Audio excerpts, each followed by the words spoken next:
This is the third video in a series of child training videos for Calvary Baptist Church in Bristol.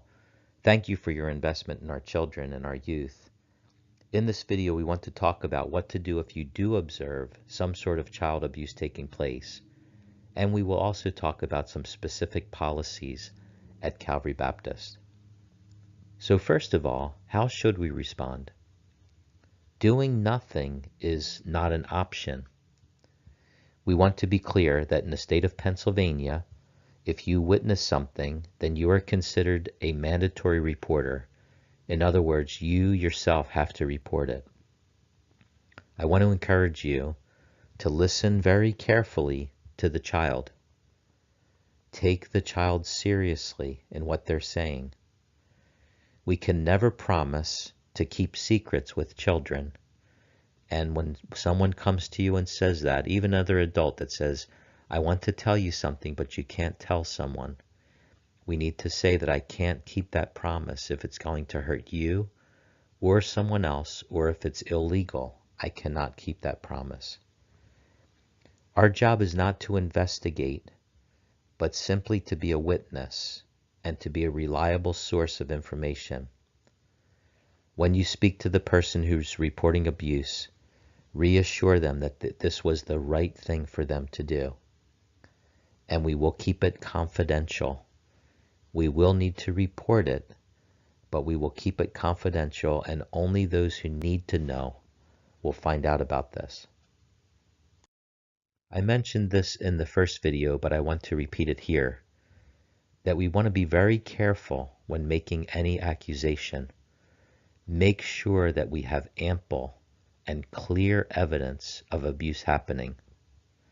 We do not want to make false accusations that prove to be incorrect, but at the same time, if abuse is happening, we want to be a vessel that God can use to stop that.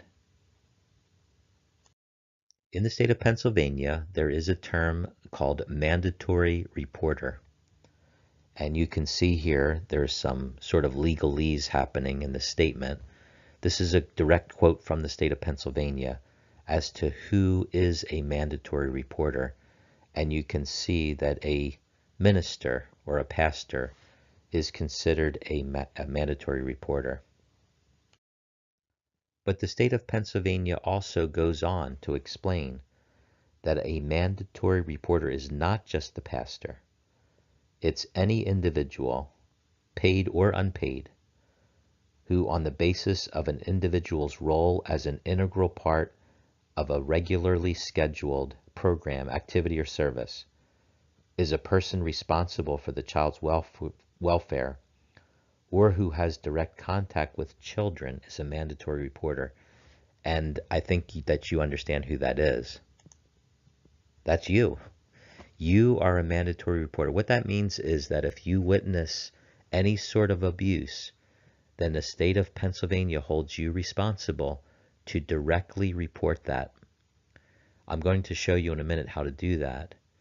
But this means that you don't just tell someone else, but you yourself will actually report it. And then we would appreciate it if you could tell your supervisor and then one of the pastors also.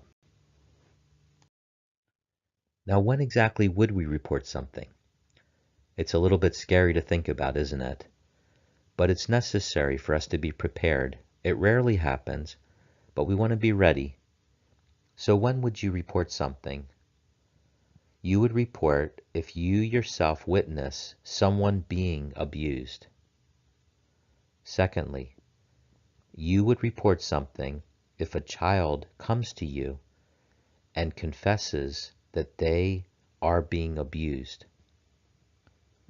You also would report if you see evidence that a child may have been abused, and here are a series of examples: unusual patterns or location of bruises, cuts, burns, scars, missing hair, injuries, unusual redness around the genitals, conflicting stories about injuries. These are examples, and usually we see 2, 3, 4 of these things happening.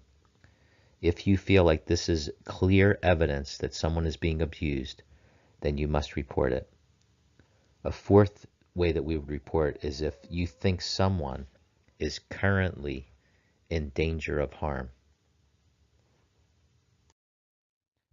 We would report something if a child under the age of 18 tells you directly that he or she is a victim of child abuse. We would also report if a child 14 years of age or older tells you that they actually are abusing someone else. That must be reported. Now, where do we report? I'd like to encourage you to put this number into your phone, the PA Child Welfare Portal. This is the place where you would want to go if you witness a child being abused. You can also Google this and you will see it come up. There is a website, and in fact, the state of Pennsylvania prefers that you have a written record of what you're reporting. You can go to the website and you will clearly see a place where you can click where you can report abuse. Again, you can call the number and someone will guide you through the process. After you report what you have witnessed, we would like you to immediately contact a pastor at Calvary Baptist and/or your direct ministry supervisor, because we would need to know what has happened. Each report that goes to the state of Pennsylvania is handled by a trained specialist who will determine the most appropriate course of action. It is not our job to investigate farther. It is not our job to take any action besides reporting the abuse. Now, what should we report? The Child Welfare Portal will lead you through, but it is good to write down as soon as possible what the child said to you. Use their exact words as much as possible. The forms or notes that you keep should be kept completely confidential. As you report, you may find that you have questions about this. The website and the phone number will help to guide you through the process. We hope and pray that we will never have to report anything at Calvary Baptist Church, but living in a culture the way that we do, we realize that the possibility is there. We want every one of our children's and youth workers to be well trained and ready so that we can help children who may be in difficult circumstances.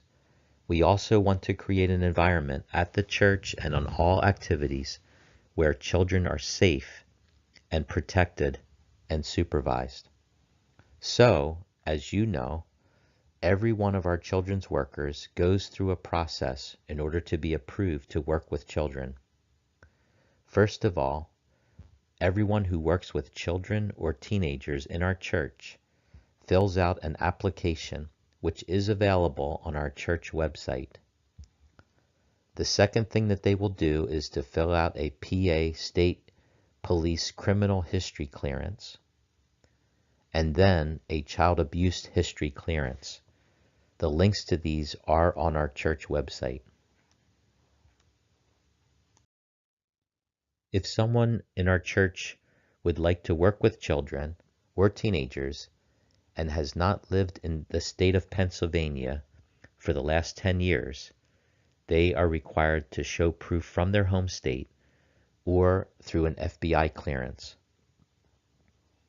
Also, we require that every one of our children's workers and youth workers demonstrate an understanding of the concepts that are presented in this training. So that's what you're doing right now, going through the video training, and we are going to ask you if you have any questions about the training or things that were unclear. You may watch the videos again, but if you have questions, be sure to contact one of the pastors or the church office so that we can make clear anything that was unclear to you. We also would like you to read carefully the Code of Ethics and Liability Waiver, which should have been provided for you, but if not, it is available on our church website, and you will need to complete that before we will approve you to work with children. We are implementing a check-in system on Sundays to help to protect our children and their families. So downstairs, as children come for Sunday school or for church, we will ask families to register the children. Once you register, your name will be in the computer and you only need to check in.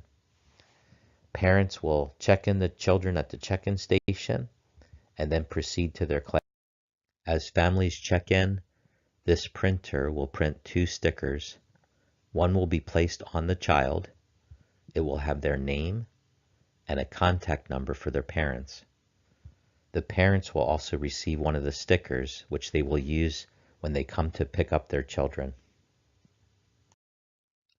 At the conclusion of the service or the Sunday school, parents can come and pick up their child by showing their sticker, which will match their child's. This is the conclusion of our training for child safety training for Calvary Baptist Church. Thank you for watching these 3 videos, and we appreciate so much your willingness to volunteer to lead the children to Jesus. Thank you for taking the time, and we pray that God will use you powerfully as you work with the children at Calvary Baptist.